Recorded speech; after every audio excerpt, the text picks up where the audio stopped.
तो आवरण भंग कौन करेगा? विचार होता है कि चैतन्य मात्र कर सकता है। तद भंग जनकम न चैतन्य मात्र, चैतन्य मात्र नहीं हो सकता है कि जो आवरण का भाषक है आवरण का भंजक भी नहीं हो सकता, परस्पर विरुद्ध रहेंगे दोनों। यद्यपि लोक में क्वचित पदार्थ ऐसे भी हैं जो भाषक और भंजक का परस्पर विरोध नहीं है, जैसे अग्नि है, ये तृण का भाषक भी है और तृण का भंजक भी है, भस्म बना देगा। लेकिन सामान्य रूपेण जब भाषक होता है वो भंजक नहीं होता।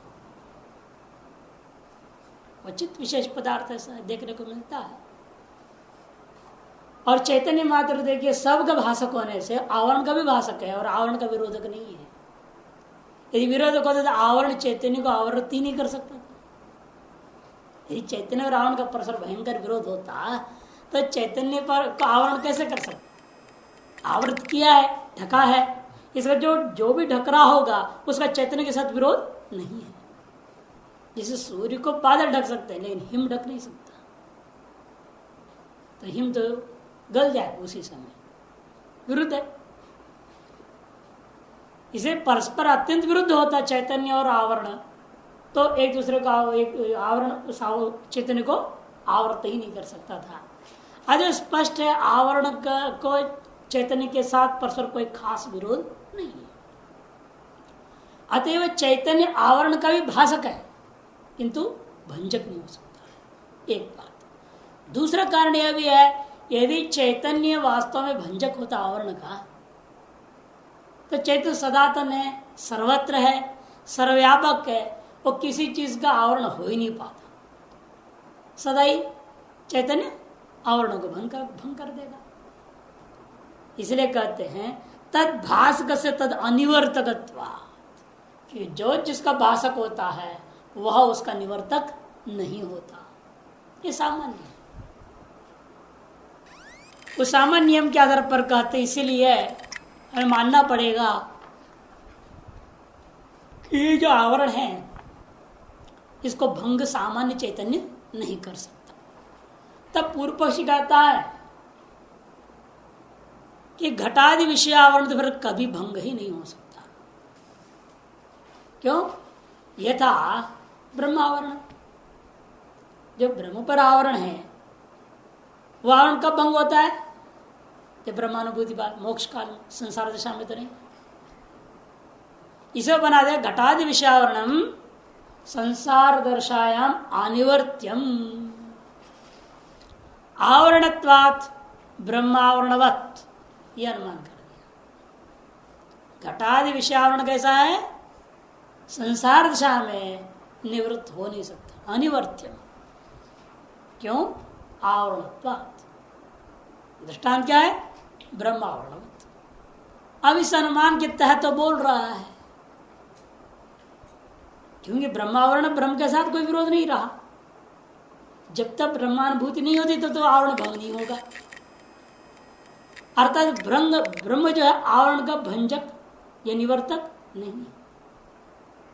ब्रह्माकार वृत्ति विशेष रूपी अखंडाकार वृत्ति विशेष के द्वारा ब्रह्मानुभूति होने पर आवरण भंग होगा। अर्थात सामान्य जो चैतन्य है व्यापक ब्रह्म, वो आवरण को भंग नहीं कर सकता। अगर विशिष्ट मान लेते हैं नापि वृत्ति उपहितम चैतन्यम, वृत्ति उपहित चैतन्य कर देगा ये भी नहीं कहना। क्यों? परोक्ष स्थल पे तन निवृत्ति आपत्ति है। परोक्ष स्थल पर्वत वन्यमान इत्यादि स्थलों में भी है ना, वृत्ति जा ही रही है और वृत्ति उपहित चैतन्य तो है। वृत्ति का वन्य के संबंध हो या ना हो, लेकिन वृत्ति उपहित चैतन्य का पर्वतावचिन चैतन्य से अभेद होने पर उस पर्वतदृष्ट वन्यवचिन चैतन्य के साथ भी अभेद मानना पड़ेगा। तो वृत्ति उपहित चैतन्य का वहां विद्यमान पर्वतदृष्ट वन्यवचिन चैतन्य के साथ भी अभेद मान लिया तो वन्य का भी प्रत्यक्ष नहीं लग जाएगा। केवल वृत्ति उपहित चैतन्य को हम नहीं मान सकते। ना भी वृत्ति उपहितम चैतन्यम परोक्ष निवृत्तियापत्ति, परोक्ष व्यावृत्त वृत्ति विशेष उपहित चैतन्य सवा आवरण जनकत्वम, अतः विशेषण पड़ेगा परोक्ष व्यावृत वृत्ति, परोक्ष व्यावृत जो वृत्ति विशेष ऐसे रहेगा, तब अनुमान उपमान शब्द और सब में अतिव्याप्ति निवृत्त हो जाएगा। परोक्ष को छोड़कर परोक्ष व्यावृत जो वृत्ति विशेष वृत्ति विशेष है, तदुपय चैतन्य ही हमेशा हमें मानना पड़ेगा आवरण का भंजक। कहते लेकिन वृत्ति तो जड़ है, वृत्ति विशेष भी भंग नहीं कर पाएगा। वृत्ति उपय चैतन्य तो नहीं कर सकता, वृत्ति भी नहीं कर सकता कि वृत्ति जड़ है। जड़ के भी चीज को भंग आवरण को भंग करके चीज वस्तु का प्रकाशन करने का सामर्थ्य नहीं रखता, इसलिए विकल्प उठाया तदुपहित चैतन्य सेवा, अर्थात परोक्ष व्यावृत तत्त विषयाकार वृत्ति उपहित चैतन्य, ये कहना पड़ेगा। ये आवरण का व्यंजक, केवल वृत्ति उपहित चैतन्य भी नहीं, केवल वृत्ति भी नहीं, केवल चैतन्य भी नहीं, किंतु तत्त विषय परोक्ष व्यावृत तत्त विषयाकार वृत्ति उपहित चैतन्य, ये आवरण का व्यंजक। यहां तक जाना पड़ेगा। आवरण भंग जनकत्व आवरण अभिभवार्था वृत्ति है, इसलिए आवरण का अभिभवन करने अभिभव करने के लिए ही वृत्ति होगी। इस यही मुख्य फल है वृत्ति का इति उच्यते। अभिभव भंजन का एक स्वरूप है, आत्यंतिक नाश नहीं है। भंजन करने का मतलब कि आत्यंतिक नाश, क्योंकि शुरू इसलिए क्या कहते उसने भंग शब्द ही प्रयोग किया। तद्भंगे वक्तव्य तद्भंग जनकम किम, ये प्रश्न डाला और आगे कह दिया भंग शब्द की जगह पर अभिभव कह दिया, क्योंकि ज्यादातर लोग भंग शब्द से अत्यंत निवृत्ति होगी, ऐसा नहीं है। अभी इस कलम को मैंने देखा है तो हमारी वृत्ति के द्वारा इसका आवरण भंग हो गया है, लेकिन त्रैकालिक भंग नहीं है। तो यही कल में पढ़ा रहता हो, अभी फिर बाद हमको संशय भी हो सकता है, भ्रांति भी हो सकती है उस पर। दिन में देखा अपने लाठी को तो लाठी ही समझे, आवरण भंग हो गया। रात में देखते उसको भूचित्र समझ रहे हैं। यदि सदातन के लिए आवरण भंग हो जाए, भंग का अर्थ आप आत्यंतिक निवृत्ति मान लेते हैं, फिर क्या हो जाएगा, बाद में भ्रांति होना नहीं चाहिए उसमें। तब इसलिए उन्होंने कहा कि भाई ऐसा मत करो, भंग शब्द से भ्रांति होता है दुनिया को, इसे भंग मत कहो। यावत काल प्रतीति या तावत काल पर्यंत आवरण का अभिभव हो रहा है, दबना अभिभूत हो गया। और चैतन्य चैतन्य तादात्म्य हो गया, विषयावचन चैतन्य प्रत्यवचन चैतन्य अंतर्गुणावचन तादात्म्य हो जाता है, एक सा हो गया, सत्तैक्यता हो गई, तो विषय का प्रकाशन हो गया। तो ये मुख्य प्रयोजन है एक पक्ष का। दूसरा पक्ष कहता है नहीं, वृत्ति आवरण को भंग करे कोई जरूरत नहीं है। वृत्ति केवल संबंध कराती है, संबंधार्था वृत्ति अपरम मतम। तत्रापि इसमें भी दो पक्ष है, किसका किसका संबंध कराएगा। संबंध करा रही है वृत्ति किसका किसके साथ, जीव का विषय के साथ, ये ना कि जीव को ही तो विषय का प्रत्यक्ष होना है। ईश्वर तो नित्य सर्वज्ञ है, तो उसको तो कोई किसी काल विशेष में काल वस्तु विशेष का प्रत्यक्ष करने की जरूरत नहीं, वो सर्वज्ञ सर्ववित्त। इसे प्रत्यक्ष कराती है वृत्ति तो किसको, जीव को, किसका, विषय का। अर्थात वृत्ति का काम जीव और विषय का संबंध बनाना। तब प्रश्न उठता है किस जीव का, जीव में भी निर्भर है। अविद्यावच्छिन्न चैतन्य रूपा जीव मानोगे एक जीव बात, अथवा अंतःकरणावचिन चैतन्य रूपा जीव मानोगे। अविद्यावचिन चैतन्य कहूंगा तो कल आप भी थोड़ा बोलते ना ईश्वर भी परिच्छिन्न हो गया अविद्यावचिन चैतन्य होने से, नहीं होता है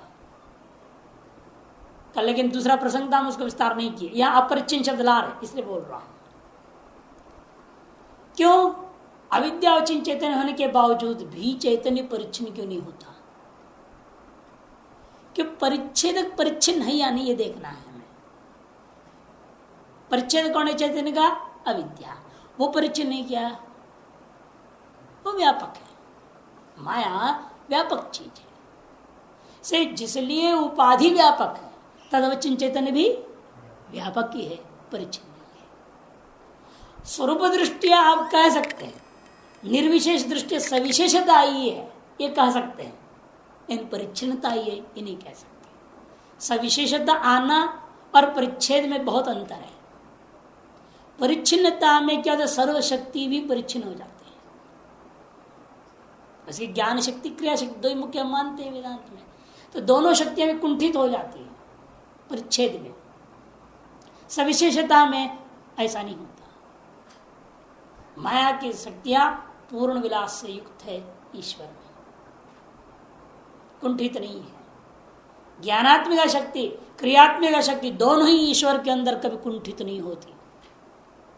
यही तो लीलाओं के द्वारा भगवान कृष्ण ने दिखाया, बचपन से ही दिखा दिया मेरी क्रिया शक्ति में कोई कमी नहीं है।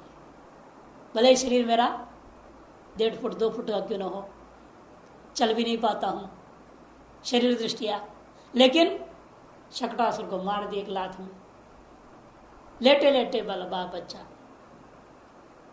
दिखा दिया क्रिया शक्ति में कितना दम है। कोई दूसरा बच्चा पैर से मार के मार सकता किसी राक्षस को? दूध पीने के नाम पे पुत्रा को मार डाले, ये क्रिया शक्ति की पूर्णता का बोधक है। और ज्ञान शक्ति भी पूर्णता का यही बोधक हो जाते हो। पहचान लिए उस बालक बच्चा की अवस्था में ही, पहचान लिए पूतना राक्षसी है, व्योमासुर शकटासुर सबको पहचान रहे हैं, ज्ञान शक्ति में अकुंठित है। नहीं तो आम बच्चा पहचान पाएगा? जो आया है कि वो मामा बन के आ रहा है या जो है धाई बन के आ रही है वो राक्षसी है, आम बच्चा तो नहीं पहचान सकता। इसका मतलब ज्ञान शक्ति क्रिया शक्ति दोनों ही अकुंठित है ईश्वर में। चाहे शरीर रूपी उपाधि देखने में परिच्छिन्न रह जाता है, कि उनका अपने वास्तविक उपाधि कौन था? ये शरीर नहीं था। लीला के लिए धारित शरीर उनका वास्तविक उपाधि नहीं था, उनकी वास्तविक उपाधि माया है। वो अपरिच्छिन्न होने से तदुपहित चैतन्य बुद्ध ईश्वर चैतन्य भी अपरिच्छिन्न है। अतः एक जीव आदमी जो अविद्यावचिन्न चेतन रूप अविद्या को मैं उपाधि मानूंगा, तब जीव क्या हो जाएगा? अपरिच्छिन्न हो जाता है। इसलिए उठा रहे देखो, तत्रापि अविद्योपाधि को अपरिच्छिन्नो जीव है। अविद्योपाधि को अपरिच्छिन्न यदि जीव है तो संबंध कैसे जोड़ेगी वृत्ति? और अंतकरण रूप परिच्छिन्न उपाधि को लेकर अंतकरणावचिन्न चेतन पर जीव परिच्छिन्न चेतन होगा, तो वृत्ति कैसे संबंध जोड़ती है? दोनों में फर्क जरूर होगा। अपरिच्छिन्न का घट के साथ संबंध जोड़ना, दो परिच्छिन्न का संबंध जोड़ना, दो परिच्छिन्न की संबंध जोड़ने तो समझ में आ जाती है आसानी से, लेकिन अपरिच्छिन्न तो सदा संबद्ध है, वहां संबंध जोड़ने के लिए क्या जरूरत पड़ेगी? जो अपरिच्छिन्न है, आकाश घट के संबंध जोड़ने के लिए कोई चीज की जरूरत है क्या? आकाश घट संयोग किसी निमित्त से बनाया जा सकता है क्या? आकाश व्यापक है, वैसा घट कैसा घट उत्पत्ति क्षण में ही घट संयुक्त हो गया आकाश से। तद्वत यदि अविद्यावचिन्न चतुर व्यापक जीव मान लेंगे हम, तो उस व्यापक जीव के साथ घट का नित्य संबंध है। वहां संबंधार्था वृत्ति ही, ये जो सिद्धांत कैसे घटेगा, ये प्रश्न है। इसी से पहला उसको कठिन होने के नाते पहले उसको ले रहे। तत्रापि अविद्या उपाधि को अपरिच्छिन्नो जीव सच घटादि प्रदेश विद्यमानोपि, और तारस व्यापक जीव घटादि देश में भी है या नहीं? घटादि देश में भी है।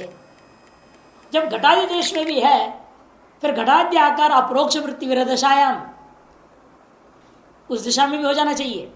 तो दृष्टांत हम लोगों के पास क्या है? महाअंधकार है। महाअंधकार में भी जुगनू करता क्या है? जो जुगनू है वो क्या करता है? उस महाअंधकार में यत् किंचित देश अंधकार का आवरण को भंग करके वो प्रकाश कर देता है। तो महाअंधकार व्यापक है, उस व्यापक में भी उस जुगनू की प्रकाश ने किंचित देशावच्छिन्न में क्या कर दिया? अंधकार का आवरण को भंग करके वो प्रकाश को स्थापित किया। तद्वत यहां भी समझना है। खद्योतादि प्रकाश महाअंधकार में भी अज्ञान एक देश को जिस प्रकार से नष्ट कर दिया ना, अंधकार एक देश को नष्ट कर दिया, उसी प्रकार से अविद्या अवचिंतित जीव व्यापक होने के बावजूद भी उसका एक देश बता घट रूप घट का आवरण बता ज्ञान को नष्ट करने में उसका सामर्थ्य, वृत्ति का सामर्थ्य मानना पड़ेगा। इस जुगनू के पल्क का सामर्थ्य है ना, वो पंखों का सामर्थ्य, जो पंख बंद कर देते तो प्रकाश बंद हो जाता है, खोलते हैं तो प्रकाश हो जाता है। उसकी सामर्थ्य माननी पड़ेगी कि उतनी अंधकार को वो दूर कर सकता है। मां अंधकार में भी से व्यापक अविद्या विद्यमान जो घटका भी यह वृत्ति क्या करेगी, उतनी ही देशावच्छिन्न अविद्या को, अविद्यात्मिक आवरण को नष्ट कर देगी। नष्ट कर अभिभूत कर देगी। उस सिद्धांत को ध्यान में रखते हुए इस व्यापक जीवाद का में संबंधार्थ वृत्ति को घटा रहे।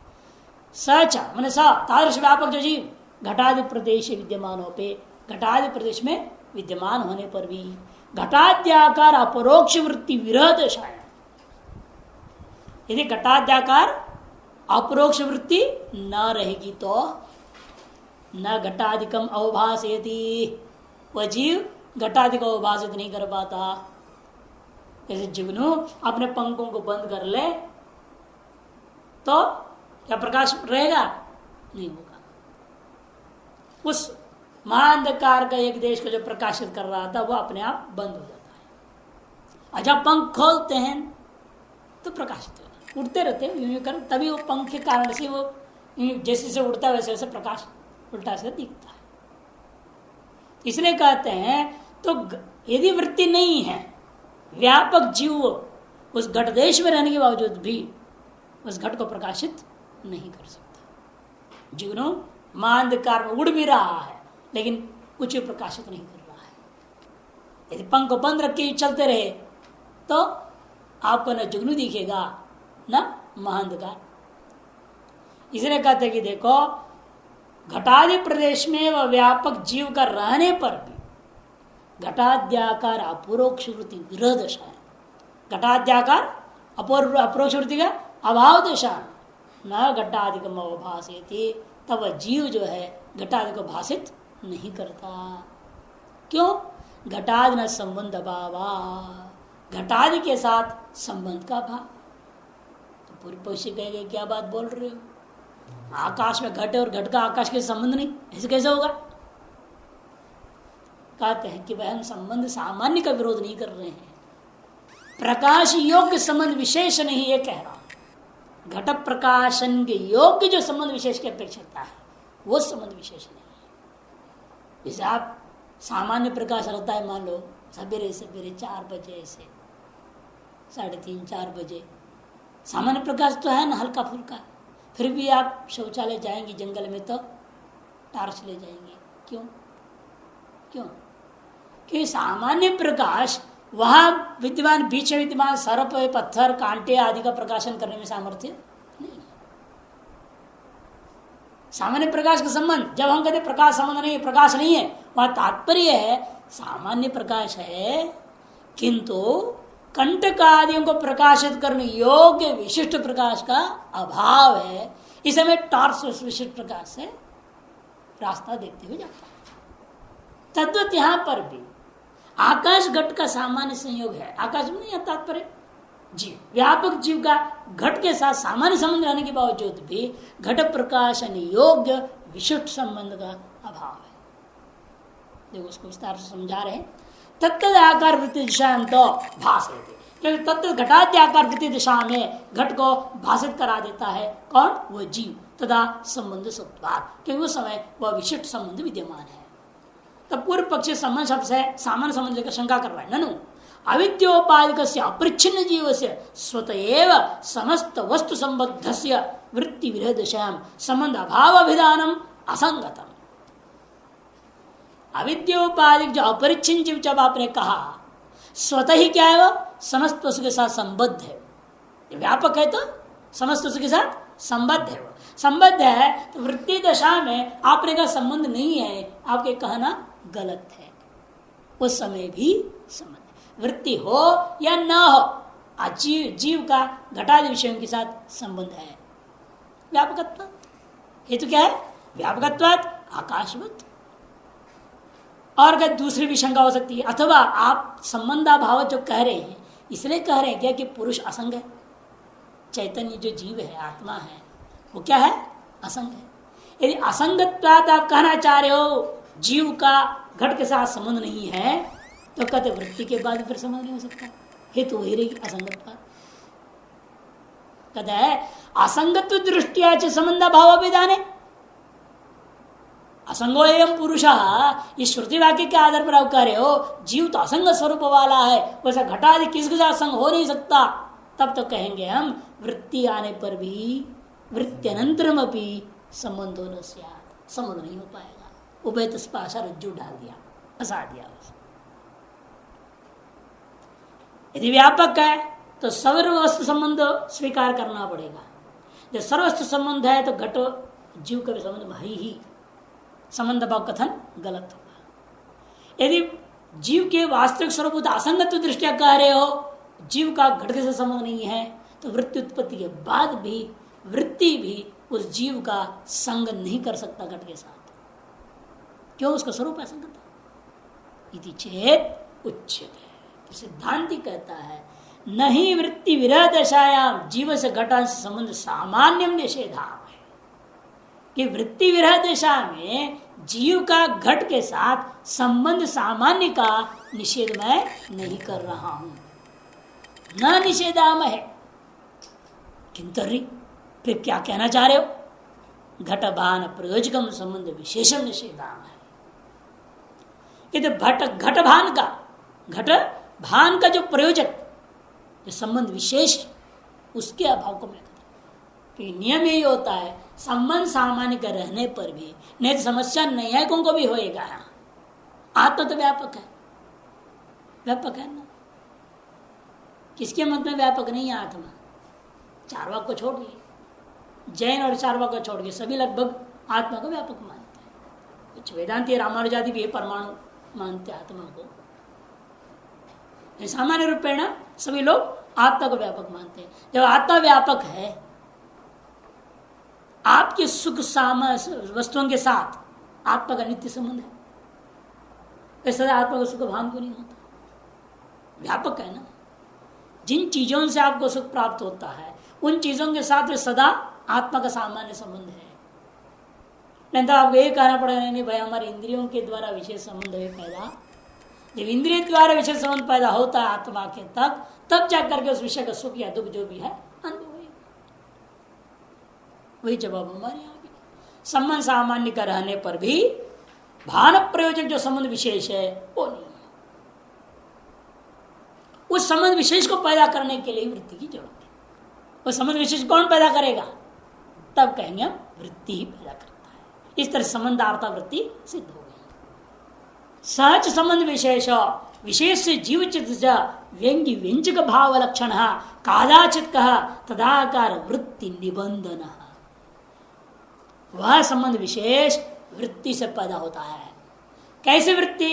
तत्तदागार वृत्तियों से ही पैदा होता है। घटाकार पटाकार मटाकार आदि वृत्तियों से ही पैदा होता है।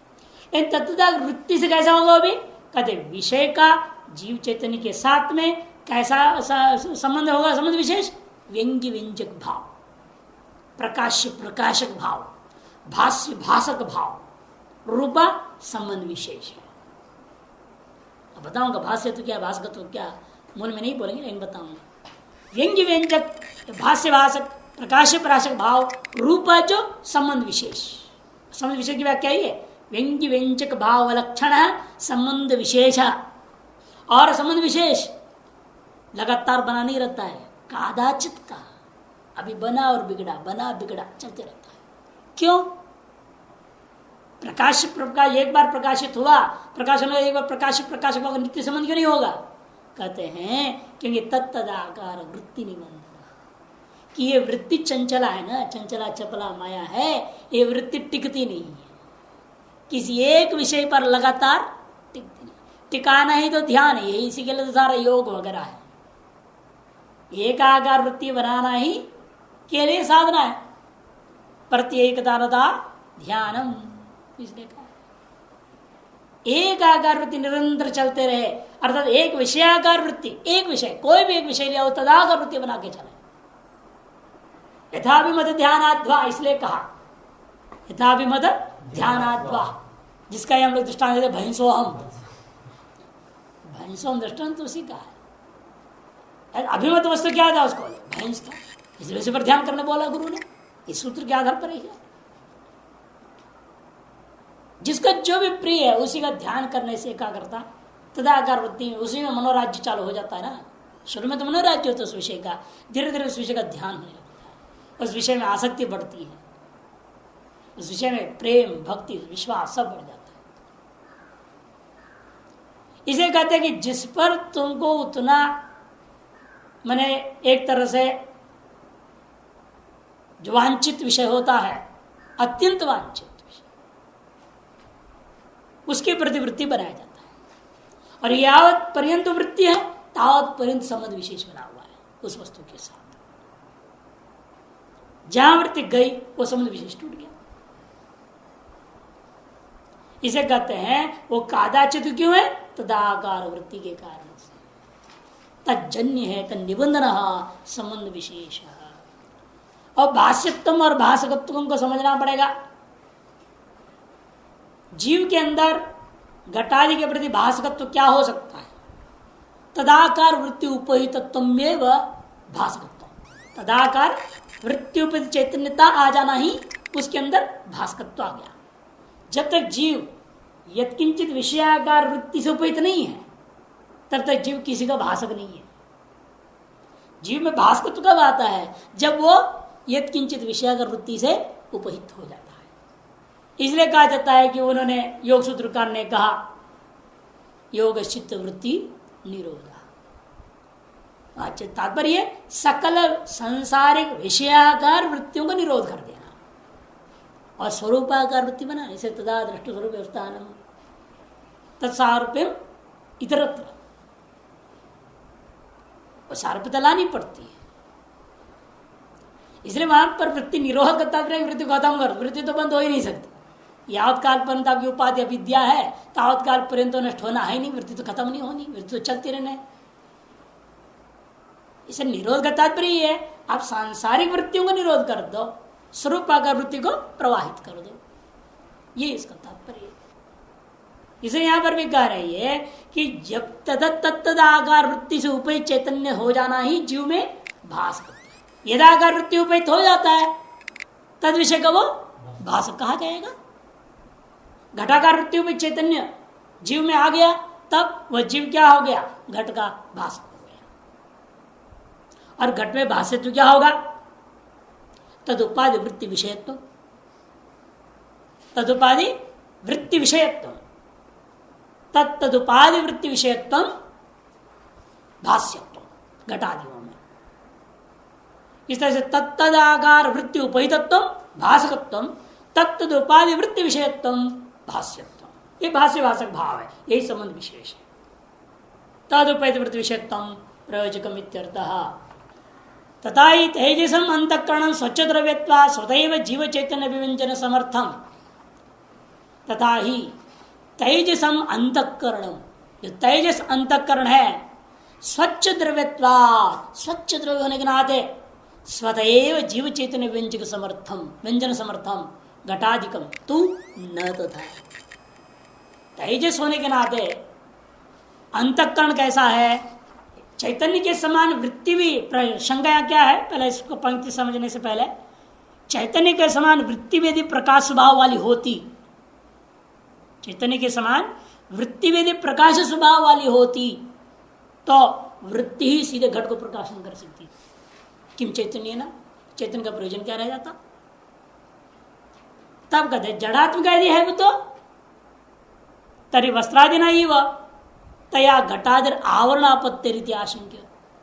समस्या होगी वृत्ति आप कह रहे हैं जड़ात्मिका है तो घट के समान वृत्ति भी है, फिर घट के आवरण को भंग किया वृत्ति ने, वृत्ति यही संबंध जोड़ के भंग कर रही है। आपने कहा वृत्ति का भी आवरण होगा ना कि नहीं होगा? क्योंकि जड़ है, उसको कौन भंग करेगा? उसे और वृत्ति मानोगे तो अनवस्था हो जाएगा। तो प्रश्न उठता है इसलिए जड़ात्मिक यदि है तो वस्त्रादि के समान वह भी घटादि का आवरण बन जाएगा उल्टा। जैसे घड़ा है, घड़े के ऊपर कपड़ा है, कपड़ा क्या हो गया? घड़े का उल्टा आवरण बन गया ना। प्रकाशक हुआ कि आवरण हुआ? आवरण हो गया। क्यों? वो कपड़ा जड़ है, इसे घट को कपड़े ने प्रकाशित नहीं किया, बल्कि उल्टा उसको और ढक दिया। इस तरह से वृत्ति भी कपड़े के समान जड़ है, तो वृत्ति भी घट में जाकर क्या करेगा? कपड़े के समान उसको और ढक देगा, प्रकाशन काम करेगा। प्रकाशन मदद भी नहीं कर पाएगा, उल्टा। शंका बहुत सुंदर है, देखिए। तब कहते हैं, ये आशंका रहे, तब जवाब दे नहीं, थोड़ा अंतर है दोनों में। जैसा सूर्य का किरण है और सूर्य, जब सूर्य का किरण निकलता है, वह किरण तो जड़ है, सूर्य भी जड़ है, लेकिन फिर भी तेजस है सूर्य, इससे किरण भी तेजस, प्रकाश स्वभाव है। अतः जब दर्पण को टकराएगा और दर्पण को ढकेगा क्या? उन किरण दर्पण को प्रकाशित करते हैं। तद्वत हम कहना चाहते हैं, ये अंतःकरण भी जड़ होने के बावजूद भी क्या है? तेजसम। ऐश्वर करते तथा ही तेजसम अंतःकरणम। अंतःकरण तेजस है, स्वच्छ द्रव्य वो सूर्यवत, और जब उसे निकलता हुआ वृत्ति क्या है? सूर्य के किरण के समान है।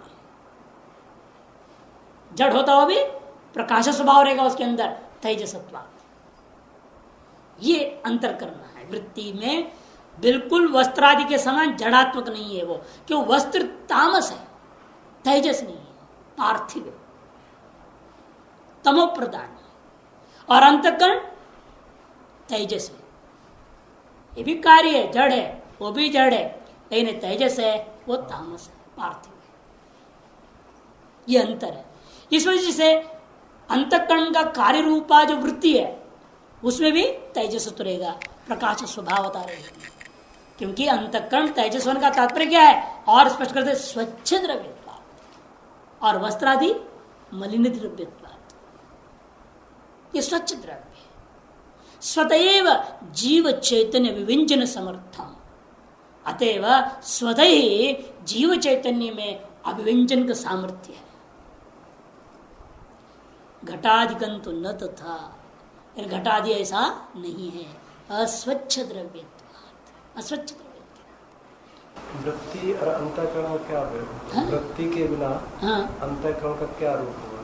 जैसे किरण के बिना सूर्य तो है, तो ऐसे वृत्ति के रहित अंतःकरण का क्या रूप? वही साम्य अवस्था। समाधि अवस्था में क्या है? तो समाधि अवस्था में अंतःकरण तो रहेगा कि नहीं? सुषुप्त अवस्था में अंतःकरण नहीं या नहीं? वृत्ति है क्या? तो जीव ही कहेंगे। हाँ, जीव है। इसे उन्होंने है ना, स्वतः जीव चेतन अभिव्यंजन समर्थन, वह स्वचेतन का अभिव्यंजन समर्थ रहता है। क्योंकि व्यवहार जीव चैतन्य को भी अभिव्यक्त कर सकता है। अंतःकरण जो है जीव चैतन्य का अवभाषक बन जाता है। मैं हूं, इसका प्रकाशन होते रहता है। मैं का प्रकाशन कर रहा है ना, कौन कर रहा है? मैं करके अंतःकरणावचिन चैतन्य, अविद्यावचिन चेतन रूपा जो जीव चैतन्य है उसको प्रकाशन कर रहा है ना उस समय में अंतःकरण, बिना वृत्ति का। या कह सकते अंतःकरण उस आकार का, अविद्यावचिन चैतन्य आकार वृत्ति बना लिया। तो मैं हूं, ये भी तो वृत्ति वही कह रहा हूं ना, अंतःकरणावचिन चैतन्य आकार वृत्ति हो गया। अंतःकरण पूरा तदा आकार वृत्ति रूप में स्थित है। कि अंतःकरण कोई ठोस द्रव्य नहीं मानते ना, वृत्त्यात्मक है। अंतःकरण चतुष्टय में एक पहला वृत्त्यात्मक ही होता है। ये रह जो कौन सी वृत्ति रह जाती है उस अवस्था में, किस प्रकार की होगी वो वृत्ति? स्वरूपाकार रहेगी, जीवाकार वृत्ति। मनस का नहीं है, संकल्पात्मक वृत्ति नहीं है, निश्चयात्मक वृत्ति भी नहीं, बुद्धि की जरूरत नहीं वहां, केवल साक्षी भाव चित्त रहेगा। मन बुद्धि अहंकार चित्त में से चित्त रहेगा, इसलिए वो अहम मात्र बोलता है, चिदाकार वृत्ति बना रहता है। इसलिए जब हम ये वृत्ति बाह्य वृत्तियों का निषेध कर रहा हो तो स्वरूपाकार वृत्ति माननी पड़ेगी। स्वरूप से तात्पर्य ब्रह्माकार नहीं, जीवाकार। इसलिए उन्होंने कहा जीव चैतन्य अभिव्यंजन समर्थम। स्वतः कैसा रहता है उस समय? जीव चैतन्य को अभिव्यंजन करने का, अभिव्यक्त करने का सामर्थ्य वाला रहता है। इन घटादि कभी ऐसे नहीं होते। क्यों? अस्वच्छ द्रव्यत्वात्। घटादिकं तु न तथा अस्वच्छ द्रव्यत्वात्। फिर कब अभिव्यक्त होगा वो? स्वाकार वृत्ति संयोग दशायां तो, जब घटाकार वृत्ति का उत्पत्ति होकर के उस अंतकरणावचन चैतन्य को विषयावचन चैतन्य के साथ संबंध हो गया संयोग दशायां, तो वृत्त्याभिभूत जाड्य धर्म गतया, वृत्ति क्या करती जाकर के तेजसा का रूपावृत्ति उस घट का आवरणात्मिका जो था जड़ात्मिका आवरण को अभिभूत कर दिया, उसके जाड्य धर्म को अभिभूत कर दिया, और घटावचन चैतन्य का जो चैतन्य धर्म है उसको अभिव्यक्त होने दिया। जैसे हवाएं क्या करती है, एक तरह सूर्य को ढकने वाले बादल कैसे लग रहे हैं, मान लो एक सूर्य के अंदर जाड्य धर्म आ गया, अंधकारता आ गया, हवाओं ने उसको मार दूर कर दी तो सूर्य का प्रकाश। उसी प्रकार से यहाँ ये वृत्ति तेजस होने के नाते ये जाकर क्या करेगी, उस घट में तुम्हें जाड्य धर्म था, आवरणात्मक जाड्य धर्म है, उसको अभिभूत कर दिया। वृत्ति विभूत जाड्य धर्म गया, वृत्ति उत्पादित चैतन्य विव्यंजन योग्यता आश्रय, वृत्ति से उत्पादित चैतन्य का अभिव्यंजन की योग्यता का आश्रय हो गया घट। वृत्ति उदय अनंतरम चैतन्यम अभिव्यक्ति, इसे वृत्ति के उदय के अनंतर ही चैतन्य का अभिव्यक्ति होती है। इसी बात को तदुक्तम विवरणे अंतःकरण में स्वस्मिन्निव स्वसंसर्गिणी अभी घटादो चैतन्य विभक्ति योग्यता आपादयति। अंतःकरण की विलक्षणता है वो जैसा खुद ब खुद में स्वस्मिन इव स्वसंसर्गिणी अपनी, वो जिससे जुड़ेगा उनमें भी चैतन्य को अभिव्यक्त कर देगा। ये अंतःकरण का स्वभाव है। स्वसंसर्गिणी घटा दो चैतन्य का अभिव्यक्ति योग्यता आपायते, चैतन्य को अभिव्यक्त होने योग्यता को आपादन कर देता है। दृष्टांत जैसे दृष्टांत के लिए कभी आप दीवार है, ये दीवार को देखिए, आपको चेहरा दिखता है उसमें? नहीं दिखता। पानी डाल दो, अब फिर देखो चेहरा दिखाई देगा। अस्वच्छ द्रव्य भी एक स्वच्छ द्रव्य का संयोग होने मात्र से प्रतिबिंब के योग्य हो गया। तद्वत एक अस्वच्छ द्रव्य भूता घट में स्वच्छ द्रव्य अंतःकरण का संबंध होने मात्र से उसमें भी चैतन्य की अभिव्यक्ति की योग्यता आ गई। इसलिए कहते हैं यथा दृष्टंच अस्वच्छ द्रव्य से स्वच्छ द्रव्य संबंध दशायाम प्रतिबिंब ग्राहित्व, देखा गया है अस्वच्छ द्रव्य के साथ में स्वच्छ द्रव्य का संबंध दशा में उसमें प्रतिबिंब ग्राहित्व आ जाता है।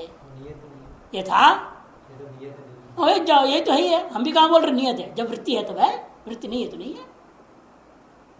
ये वृत्ति है तो है, नहीं तो नहीं है। ये तो पहले ही बोल दिया, कादाचित का विशेषण दे चुका है। हाँ, नियत बिल्कुल नियत है संसार में। हाँ। यह अस्वच्छ को अप्रकाशित हो रहा है, जड़ता है, उसे स्वच्छ जाने पर उसे चैतन्यता लाने के लिए दृष्टांत दे रहे हैं।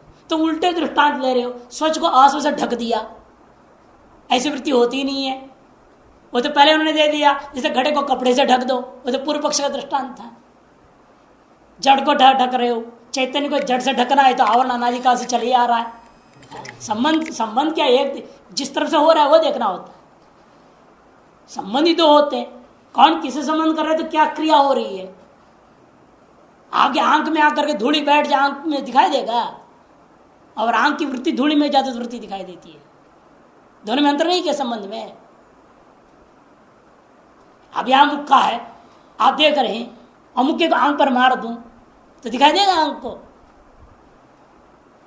दोनों में संबंध में अंतर नहीं गया, दोनों संबंधी है, इतने मास से थोड़ी हो गया। कौन किसके साथ जुड़ रहा है वो देखो, कौन कहाँ जा रहा है। मुक्के आंख पर आ रहे हैं कि आंख मुक्के की ओर जा रहा है, दोनों में अंतर है। आंख की वृत्ति आपके हाथ में आ रहा है तो हाथ को देख सकता है, यदि हाथ आंख में घुस जाता है आंख नहीं देख सकता फिर उसको। दोनों के संबंध तभी हो रहे तभी हो रहा है। संबंध होने में संबंधी को लेकर नहीं कह रहे हम, कौन किस प्रकार संबंध कर रहा है वो इंपॉर्टेंट है। इसलिए यहां पर कहते हैं कि भाई अंतःकरण वृत्ति घट में जाए तब घट में चैतन्य ला सकता है, और घट कभी अंतःकरण में नहीं घुसेगा। इसे उल्टा दृष्टांत नहीं लेना है। तो इसे जड़ में चेतन का या स्वच्छ द्रव्य का संबंध का दृष्टांत ढूंढो। जड़ पड़ा है, इसे दृष्टांत दे रहे था कुट्यादे जलाद संयोग दशायाम, कुड्यादेर जलाद संयोग दशायाम मुखादि प्रतिबिंब ग्राही था। और जल में कुड्डी को डाल दो तो थोड़ा जो हो जाएगा उल्टा। जल में वहां गिरा पड़ा है ना, जाकर दो नहीं गिरा है दीवार। हमारे गंगा जी में तो कितने दीवार गिरे पड़े देख लो, सारे जंगलात विभाग वालों दीवार तो गिरा पड़ा है जल के अंदर। वहां जाके प्रतिबिंब देखो, थोड़े दिखाई देगा ऐसे। दीवार में जल को डालना है, जल को दीवार में डाल के देखोगे तो नहीं होगा। घटादि अभिव्यंजकत्वं च तत्प्रतिबिंब ग्राहित्व, इसे घटादि का अभिव्यंजकत्व का मतलब क्या? तत्प्रतिबिंब ग्राहित्वम चैतन्य अभिव्यक्तत्वम च तत्र प्रतिबिंबितत्वम। और चैतन्य का व्यक्तता क्या है? वहां प्रतिबिंबित होना ही चैतन्य का अभिव्यक्त होना है। एवं विद अभिव्यंजक सिद्ध्यर्थम एवं वृत्तिर अपरोक्ष स्थले बहिर्निर्गम अंगीकार। एक और बड़ी बात कह रहे हैं, इस प्रकार का अभिव्यंजकत्व को सिद्ध करने के लिए ही वृत्ति हम क्या कर रहे हैं? अपरोक्ष स्थलों में बाहर जाते कहना है, बहिर्निर्गमन अंगीकार। इस प्रकार का अभिव्यंजकत्व वृत्ति मैंने अविद्या चेतन रूपा जीव में सिद्ध करने के लिए ही वृत्तियों को अप्रोक्ष स्थल में बाहर जाता है, ऐसे स्वीकार किया गया। और परोक्ष स्थल में तो इसलिए कहते हैं वन्य के साथ वृत्ति कोई संबंध नहीं हुआ कि अंतःकरण आवचन चेतन या अविद्यावचन चेतन जीव उस समय क्या है? वन्य का अप्रोक्ष नहीं कर रहा है।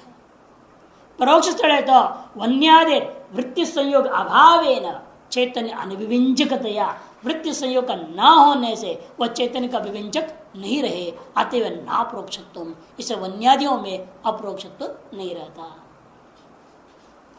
एतन्मते विषयाणाम अप्रोक्षत्वम चैतन्य अभिव्यंजकत्वम इति द्रष्टव्यम। विषयों का अप्रोक्ष होने का नाम ही चैतन्य का वहां अभिव्यक्त होना है।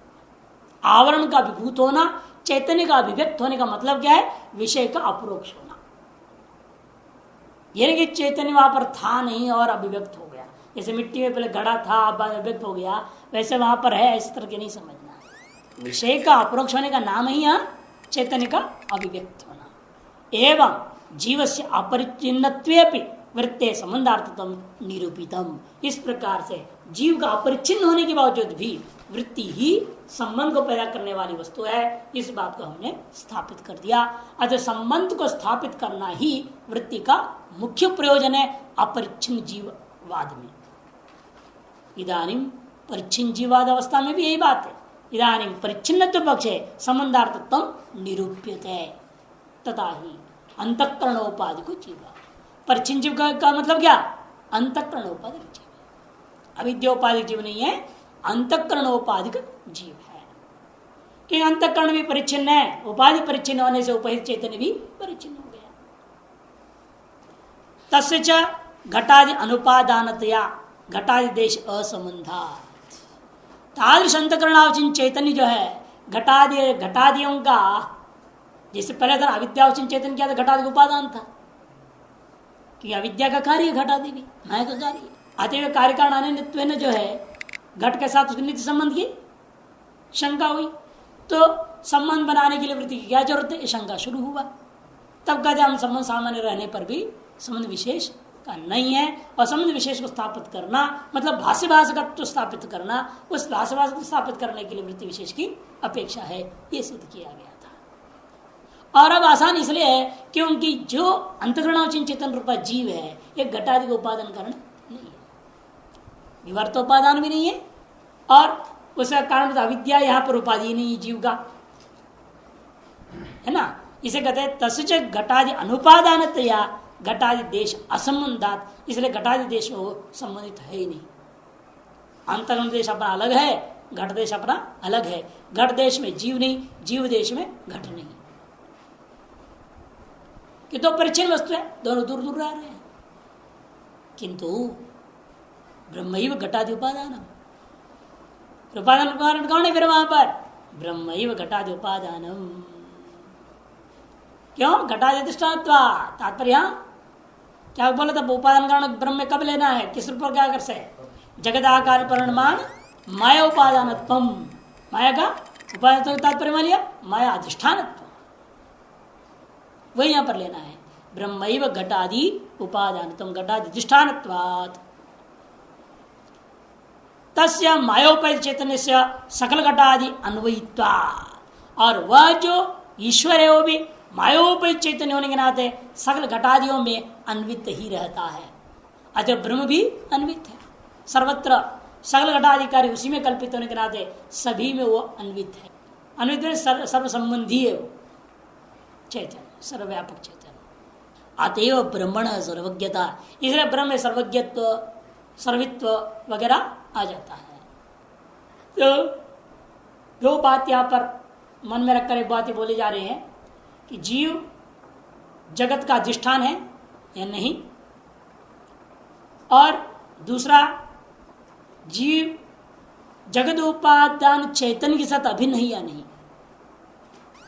दोनों में जगत के उपादान से उपहित चैतन्य से अभिन्न भी हो जाएगा तो भी जीव अधिष्ठित हो जाएगा, जीव अधिष्ठान बन जाएगा जगत का।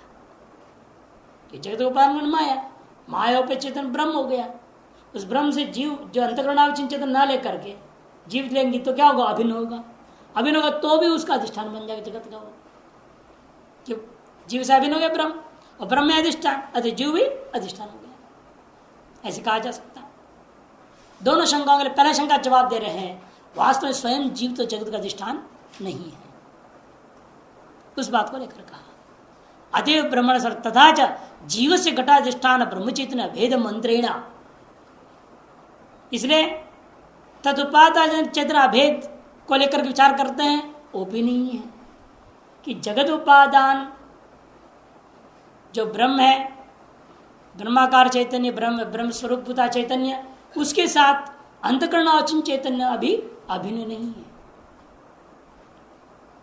यदि अभिन्न हो गया तो जीवन मुक्त हो गया, कहानी खत्म हो जाती है। फिर तो संबंध विशेष की अपेक्षा ही नहीं है, अवरोष और की चिंतन करने की जरूरत ही क्या है। इसलिए क्या है, भिन्न है मान के चलना। अब भिन्न है तब जीव घट को कैसे प्रत्यक्ष करेगा। ये अपना अलग जगह रह रहा है, वो अपने अलग जगह रहता है, कैसे संबंध करेगा। तदा तथा च जीवस्य घटादि अधिष्ठान प्रेमचन अभेद मंत्रेण, इस जीव चेतन को क्या करना पड़ेगा, घटादि अधिष्ठान पता जो ब्रह्म चैतन्य है उसे अभेद बननी पड़ेगी। अभेद हुए बिना घट का प्रत्यक्ष नहीं कर सकता। अभेद मंत्रेण घटादि अवभास असंभवे प्राप्ते, घटादि का अवभाषण करना संभव ही नहीं रह जाता है। ऐसी प्राप्ति होने पर तद अवभाषाय, उस घटादियों का अवभाषण करने के लिए घटादि अधिष्ठान ब्रह्म चैतन्य अभेद सिद्ध्यर्थम, घटादि का अधिष्ठान भूता ब्रह्म चैतन्य के साथ अभेद की सिद्धि करने के लिए घटाद्याकार वृत्ति ऋष्यते, उसके लिए घटाद्याकार वृत्ति की अपेक्षा है। तो प्रश्न उठेगा, महाराज वृत्ति क्या करेगी, कैसे करेगी ये काम। न वृत्तियापि कथम प्रमात्र विषय चैतन्य और अभेद संपाद्यते, प्रमात्र चेतन और विषय चेतन इन दोनों को अभेद वृत्ति देगा कैसे हो सकता है। घटांतकरण रूप उपाधि वेदेन, घट रूप उपाधि अंतकरण रूप उपाधि बिल्कुल अलग है। तदवचिन चैतन्य और अभेद असंभवात, अतः तदावचिन चैतन्यों का अभेद हो ही नहीं सकता। ये तो है नहीं कि भाई यहाँ घटावचिन जल है और भगीरथ खातावचिन जल वहां है, अभी घड़े को ले जाओ उसमें उड़ेल दो, तो दोनों की एकता हो सकता है। ऐसे घट को ला के अंतकरण में तो कोई मिला नहीं सकता, या अंतकरण ले जाके घट में तो मिला नहीं सकता। जब तक तो उपाधियों की मिलन नहीं हो सकता, उपाधि चैतन्यों का मिलन कैसे करवा दोगे। या तो उपाधि मिल जाए और दोनों उपाधि उसे विशिष्ट चैतन्य भी दूरस्थ है, तब तक देशावचिन चेतन है ना। अलग अलग देशों में रहने दो देशावचिन चेतनों को मिलाएंगे कैसे हम। दो देश में कहा, एक ही देश में कहाँ है, अंतरण यहाँ पर है, घट वहां पर है। जब वृत्ति जाएगी तब तो एक ही देश में। अब अभी तो वृत्ति तो लाना है, ये तो संबंध दिखाना है ना। वृत्ति का भी महिमा तो समझा रहे हैं, वृत्ति के बिना की चर्चा हो रही है। पूर्व पक्षी कह रहा है ना, वृत्ति कैसे करे, शंका हो रही है। अब वृत्ति भी एक काम को कैसे कर देगी, दोनों चेतन का भेद कैसे कर देगी, इस प्रश्न का तो जवाब दे रहे हैं। प्रश्न यह है ना, दो अलग देश है, दोनों अलग अलग रह रहे हैं, उन दोनों का भेद कैसे कर सकते हैं आप। वृत्ति के द्वारा कहते हो तो प्रश्न वृत्ति के द्वारा कैसे करेंगे आप। घटांतकरण रूपादि भेदेना तद चैतन्य और अभेद असंभवादि चेत न, तब कहते हैं वृत्ति तो बहिर्गामी है ना। ठीक है, अंतःकरण यहीं बैठा हुआ है, घड़ा वहीं बैठा हुआ है, कोई आपत्ति नहीं है। इन दोनों को जोड़ने वाली जो वृत्ति है वो तो चल स्वभाव वाली है। इसे कहते हैं चल स्वभाव ही उसका। वृत्ते बहिर्देश निर्गमन अंगीकारेण वृत्त्यंत कर्ण विषयाण। बहिर्देश की ओर निर्गमन करके क्या किया उसने वृत्ति ने, यहां से वहां तक ऐसा फैल गई वो वृत्ति, इस तरह से वो तीनों को जोड़ दिया, अंतःकरण वृत्ति विषय। वृत्त्यंतःकरण विषयाणाम एक देश तत्व उपधेय भेदाभाव से युक्तत्वात् उपधेयों का भेद ही नहीं रह जाता है। इसे दृष्टांत दिया था पहले, तालाब का पानी, नाले का पानी, खेती का पानी, वहां से तो पूरा कंटिन्यूटी बना हुआ है, यानी कि पानी वहां से खत्म हो गया, नाले से खत्म हो गया, ये नाला सूख गया, टैंक सूख गया, केवल खेती में पानी, वो बात नहीं है। यहाँ पर कहीं सूखा नहीं, कोई कहीं ब्लॉक नहीं हो रखा है, नाले भी कंटिन्यूटी रहता है। तेजस अंतःकरण है, वृत्ति ऐसी है, ये निरंतरता बनी हुई है। जैसे जल भी निरंतर बना रहेगा, कहीं भी बिजली छोड़ोगे तो पूरे में बिजली आएगा, यहाँ से सब पानी बिजली हो जाएगा। सर वृत्ति भी ऐसी है, यहाँ से निकलते निकलते जा ही रही है और इधर से कनेक्शन खत्म उसका, ऐसा नहीं है, व्यापिनी है वो। अंतःकरण देश से घड़ देश पर्यंत व्यापिनी वृत्ति होती है। आज तो पूरा मिलकर क्या हो गया, अभी एक देशस्थ हो गया। ये कह उक्तत्वात् एवं अप्रोक्ष स्थल मतभेदेन वृत्ति विनियोग उपपादितः। इस पर जागृत अवस्था का विचार पूरा हो जाता है।